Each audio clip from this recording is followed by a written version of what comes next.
Donc aujourd'hui, comme promis, la petite vidéo sur les annexes de chez Cold Steel. Donc ouais, je l'ai déjà testé un petit peu, hein.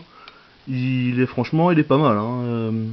L'épaisseur de la lame là il fait 5 mm, hein. Donc franchement le bâtonnage est pas mal, hein.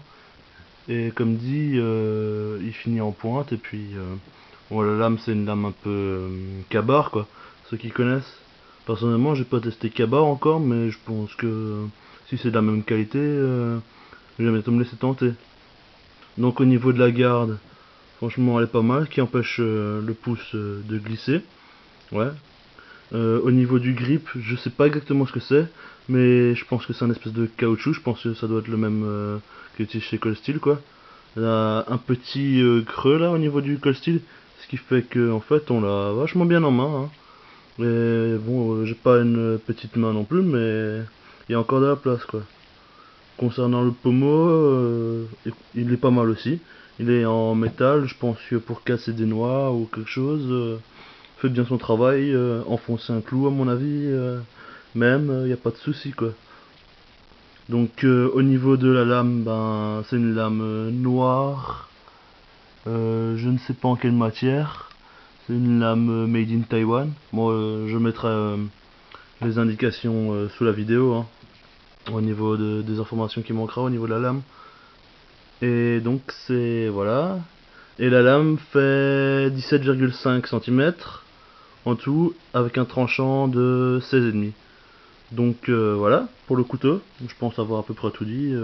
Si vous avez encore des informations, n'hésitez pas à me demander. Donc maintenant pour l'étui. L'étui est en Securex, assez bien, assez solide et tout. Il a une très très bonne rétention, je vous montrerai après. Au niveau, en plus avec double sécurité, car on peut fixer encore le manche pour être sûr. Et par contre, un truc que j'ai vachement apprécié en fait, c'est au niveau du passage de la ceinture.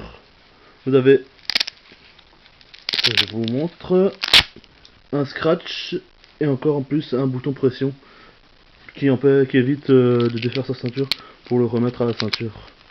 Donc voilà. Et donc je vais vous montrer au niveau de la rétention, comme tout le monde le fait.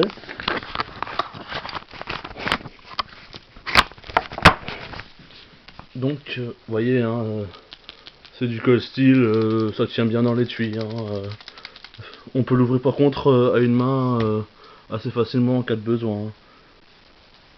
Vraiment au niveau du port, ça bouge pas, hein. Regardez, voilà, ça ne bouge pas du tout, du tout, du tout. Donc à mon avis vous pouvez courir, il bougera pas du tout. Moi je l'ai pas encore vraiment essayé en forêt en crapahutant et tout, mais parce que bon j'ai un autre quoi. Mais je pense que en cas de situation il fera pas mal son boulot quoi. Donc vraiment s'il y en a vraiment besoin quoi.